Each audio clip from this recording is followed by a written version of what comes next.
Ves Televisión. Amigos y amigas, gracias por acompañarnos. Estamos en nuestro segmento de entrevistas.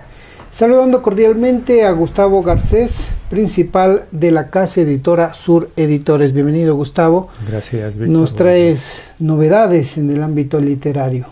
Un maestro en tiempos difíciles, León Americano y Mejía Secreto. Nuevas obras. Así es, muchas gracias por el espacio, estimado Víctor. Saludos a los televidentes en esta mañana. Sur Editores, empeñado siempre en entregar al público lector información a través de los libros, ha publicado Mejía Secreto, facetas insospechadas de José Mejía Lequerica. Este libro, escrito, investigado, analizado por María Elena Barrera Agarwal.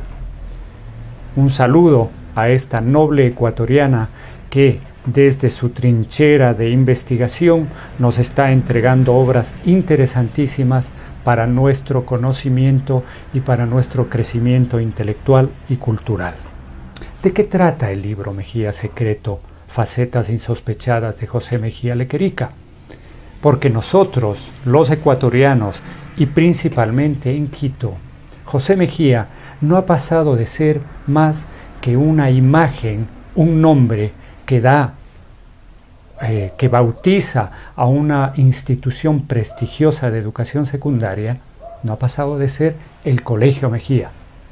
Pues este hombre, en aquel siglo XVIII, finales del siglo XVIII, y guiado por un muy gran pensador de nuestra nacionalidad ecuatoriana y fundador de la nacionalidad y del Estado ecuatoriano, como fue Manuel Chusig, conocido como Eugenio de Santa Cruz y Espejo, pues relacionado con él José Mejía, emparentado un tanto por su matrimonio con Manuela Espejo, se va nutriendo de ideas libertarias, se va nutriendo de conocimientos que desarrollan en él ese espíritu indómito, ese espíritu de deseo de aportar con su vida, si es necesario, al cambio radical que para entonces requería la Real Audiencia de Quito, que estaba ocupada, como otras regiones de América del Sur, por el Imperio Español. Destacado a España como miembro de las Cortes de Cádiz, José Mejía Lequerica, en representación de la Real Audiencia de Quito, para oponerse a la ocupación por parte del Imperio francés de España, defendiendo a la corona española, José Mejía Lequerica entrega sendos discursos en pos de la libertad y la independencia. Claro, del imperio español. No podía ser de otra manera porque él pertenecía a la Real Audiencia de Quito, y no podía ser de otra manera porque España necesitaba todo el apoyo para expulsar la ocupación francesa. Pero eso es una de las facetas importante. No por ello, y ya como sembrado el germen de la libertad y de la necesidad de la independencia en América del Sur, no por ello deja de trabajar constantemente para entregar información a un movimiento independentista naciente encabezado por nuestro Manuel Chusig, Eugenio de Santa Cruz y Espejo. Un papel importante, Gustavo. Claro que sí. Y sin apartarnos también de lo que nos presenta Sur Editores, León Americano, la última gran polémica de Juan León Mera. Temas históricos. Claro que sí. Para concluir, es importante. Con tu veña, mi estimado Víctor, para concluir esto de Mejía Secreto, pues constituyen estos dos papeles lo más preponderante de su actividad pública, política y también personal privada. Defender a la corona española, pero también propender a la expulsión del Imperio Español de América. Considerado así, María Elena Barrera Agarwal nos ubica en un Mejía secreto, en un Mejía quizá iniciador de un trabajo de espionaje. Se me ha ocurrido pensar que es el primer agente secreto de un naciente Estado Nacional ecuatoriano. Interesante.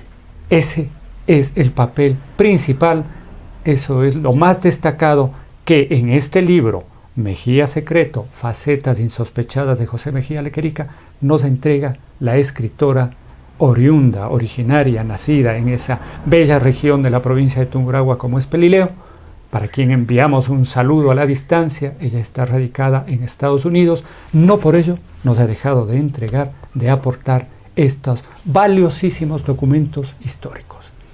Interesante. Ahora sí, Gustavo. De la misma autora. ¿Cuál fue la última gran polémica de Juan León? De la misma autora, María Elena Barrera Agarwal, la última gran polémica de Juan León Mera, León Americano, fue la confrontación de ideas, principalmente de ideas y de principios profundamente éticos, para refutar una tendencia que a finales del siglo XVIII se da con un emisario diplomático español que pretendía erradicar toda división, sostenía él, toda división entre los hermanos suramericanos, a los que les trataba con bastante desdén, y los españoles.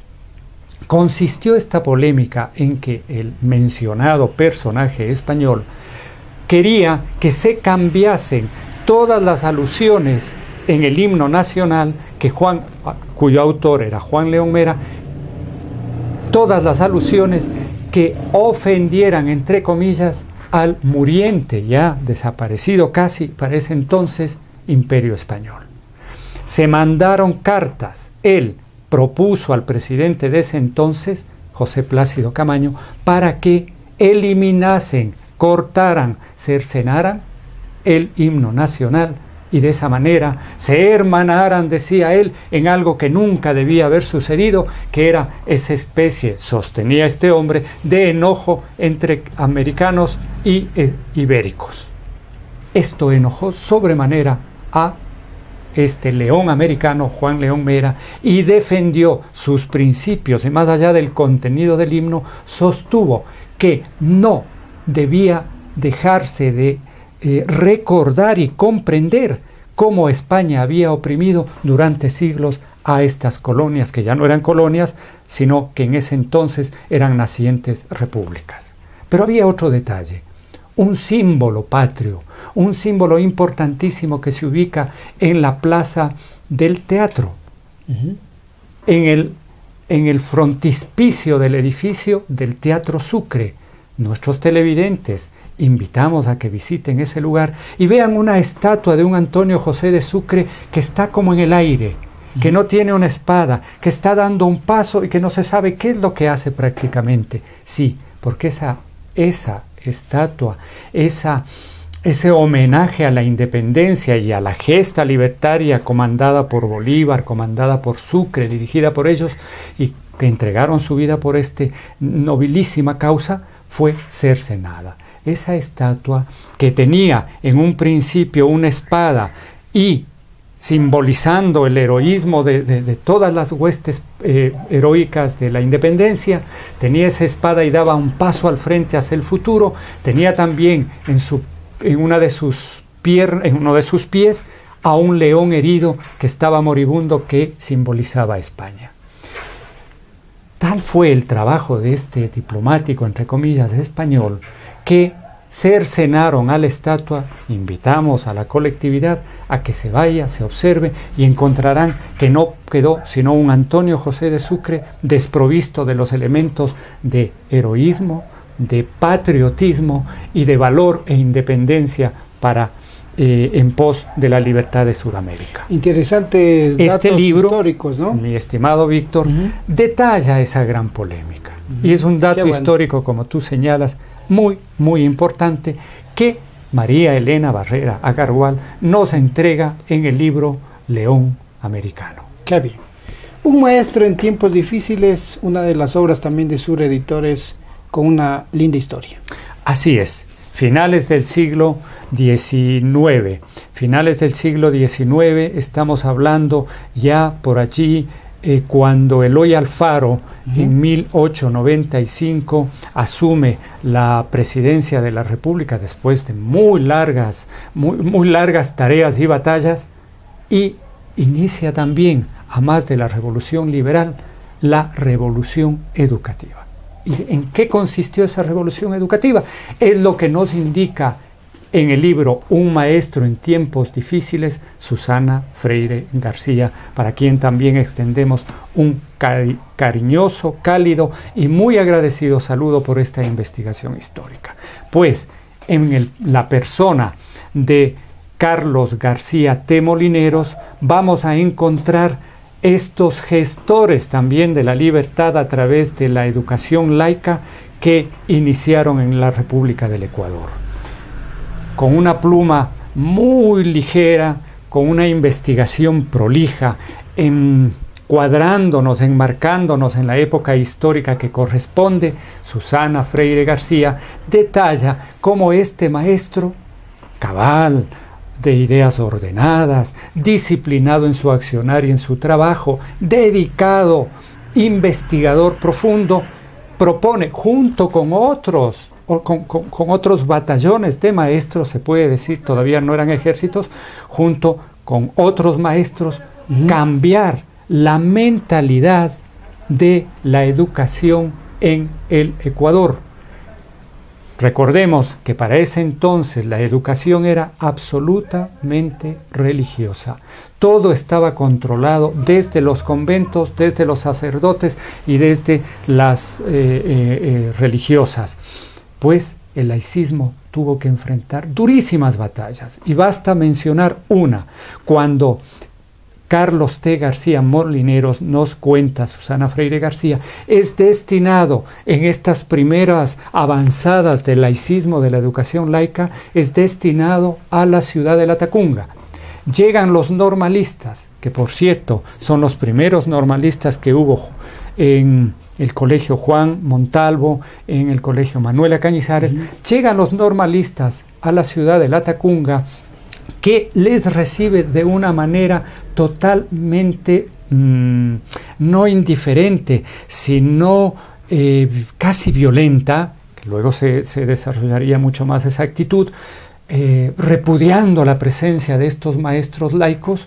Ellos se alojan en un lugar muy modesto y empiezan a sentir que la población se organizaba para lincharles, para reprimirles hasta las últimas consecuencias, asusados por los poderosos de ese tiempo, que detrás siempre estaban pues intereses de índole, como habíamos mencionado, no solamente político, no solamente económico, sino ideológico también.